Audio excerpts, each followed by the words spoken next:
हम्म? Cartoon world. ये कहानी एक गांव रामपुर की है, जहां सभी लोग खुशी से रहते थे। क्यों भाई बंसी, सब ठीक ठाक है ना? हाँ भाई रामू, सब ठीक ठाक है। आज का दिन बड़ा सुहाना है। हाँ भाई बंसी, आज का दिन तो सच में बड़ा सुहाना है।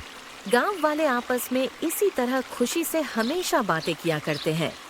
गांव के पास ही एक घना जंगल था, जिसमें 3 बहुत बड़े डाकू रहते थे। सुना है रामपुर के गांव वालों के पास बहुत पैसा है, क्यों ना कल ही जाकर उन्हें लूट लिया जाए।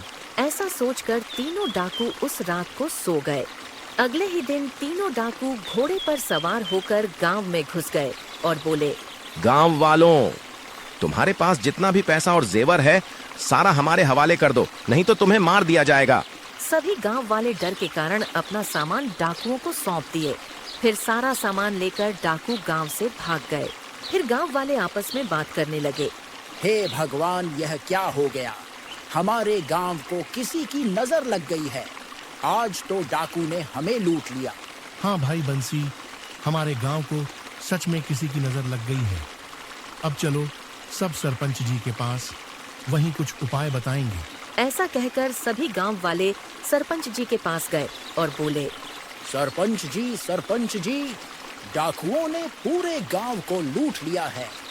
अब बताइए हम क्या करें? ये तो बहुत चिंता की बात है। डाकुओं ने दिन दहाड़े गांव को लूट लिया है। अब तो इंस्पेक्टर साहब ही उन्हें पकड़ेंगे। चलो सब इंस्पेक्टर साहब के पास। ऐसा कहकर सभी लोग इंस्पेक्टर साहब के पास गए और कहा, इंस्पेक्टर साहब, हमारे गांव को डाकू ने लूट लिया है। कृपया करके उन डाकुओं को पकड़े और हमारा सामान हमें लौटा दे। गांव वालों, अब आप चिंता मत कीजिए, डाकू जल्द ही पकड़े जाएंगे। ऐसा सुनकर सभी गांव वाले फिर से गांव चले गए। पुलिस वालों ने बहुत कोशिश किया, मगर डाकू पकड़ में नहीं आए। अब डाकू आज पड़ोस के गांव को भी लूटना शुरू कर दिए। सभी गांव वाले चिंतित हो गए और आपस में बात करने लगे। हे भगवान, अब क्या करें? पुलिस वालों से भी डाकू पकड़ में नहीं आ रहे। अब ऊपर वाला ही कोई चमत्कार करेगा। अब तो डाकुओं ने आसपास के 3-4 गांव को भी लूट लिया है। पुलिस वालों से डाकू पकड़ में नहीं आ रहे हैं। अब लगता है हमें हाई कमान से डाकुओं को पकड़ने के लिए स्पेशल फोर्स मांगना पड़ेगा।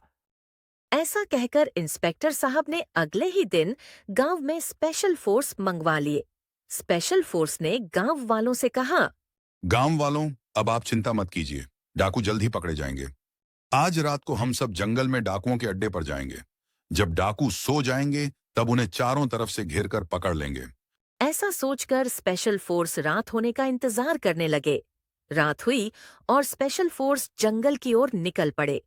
डाकुओं के अड्डे पर पहुंचने के बाद सभी डाकुओं के सोने का इंतजार कर रहे थे। डाकू आपस में बात कर रहे थे कि हमने बहुत सारे गांव को लूट लिया है, अब हमें यहां से भाग जाना चाहिए। अब यह जगह खतरे से खाली नहीं, अगले ही दिन हम यहां से चले जाएंगे। ऐसा कहकर तीनों डाकू सो गए। तीनों डाकुओं के सोने के बाद स्पेशल फोर्स ने धीरे से उन्हें चारों तरफ से घेर लिया और बोले, अब उठो, तुम्हारे लूटने के दिन अब चले गए। अब तुम्हें सलाखों के पीछे पत्थर तोड़ना पड़ेगा। ऐसा कहकर स्पेशल फोर्स ने तीनों डाकुओं को जेल में बंद कर दिया और गांव वालों को उनका सामान लौटा दिया। सभी गांव वाले फिर से खुशी से गांव में रहने लगे।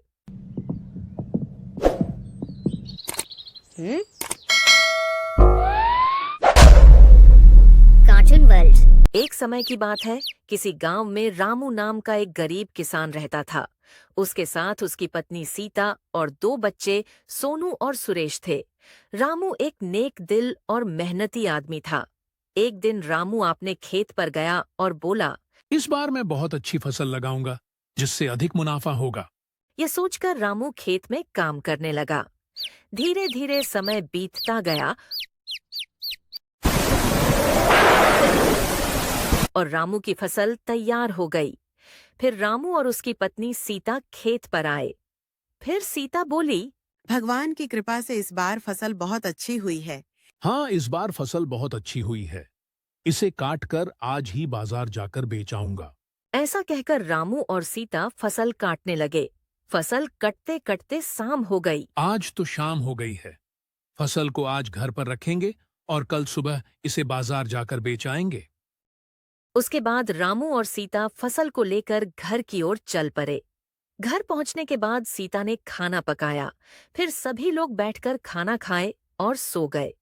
सुबह हुई, रामू उठा और बोला, सीता, मैं जाकर फसल को बाजार में बेच आता हूँ। ये क्या कर रामू फसल को लेकर बाजार निकल पड़ा। रास्ते में रामू को गांव के सरपंच जी मिले और उन्होंने बोला, अरे रामू, इस बार तुम्हारी फसल बहुत अच्छी हुई है। इसे बेचकर अपने बच्चों का अच्छे विद्यालय में दाखिला करवाना। ये कहकर सरपंच जी चले गए। फिर रामू ने सोचा और बोला, सरपंच जी की बात तो ठीक है।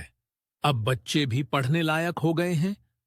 कल ही उनका दाखिला अच्छे विद्यालय करवाऊंगा। थोड़ी देर में रामू बाजार से फसल बेचकर घर आया और बोला, सीता, इस बार फसल का पैसा भी बहुत अच्छा मिला है। सरपंच जी ने कहा था कि पैसों से बच्चों का दाखिला किसी अच्छे विद्यालय में करवा देना। फिर सीता ने बोला, हाँ, यह बात भी सही है। कल ही जाकर किसी अच्छे विद्यालय में बच्चों का दाखिला करवा दीजिएगा। अगले दिन रामू अपने बच्चों को लेकर विद्यालय में उनका दाखिला करवाने गया। दोनों बच्चों का दाखिला करवाकर रामू अपने घर वापस आया और सीता से बोला, बच्चों का दाखिला तो हो गया, अब बस बच्चे मन लगाकर पढ़ाई करें तो फिर भविष्य में कुछ कर पाएंगे। ऐसा कहकर रामू अपने खेतों की ओर चल गया। समय बीतता गया, दोनों बच्चे बड़े हो गए। दोनों का सरकारी नौकरी लग गया। अब वह एक बड़े से घर में अपना जीवन खुशी से बिताते हैं।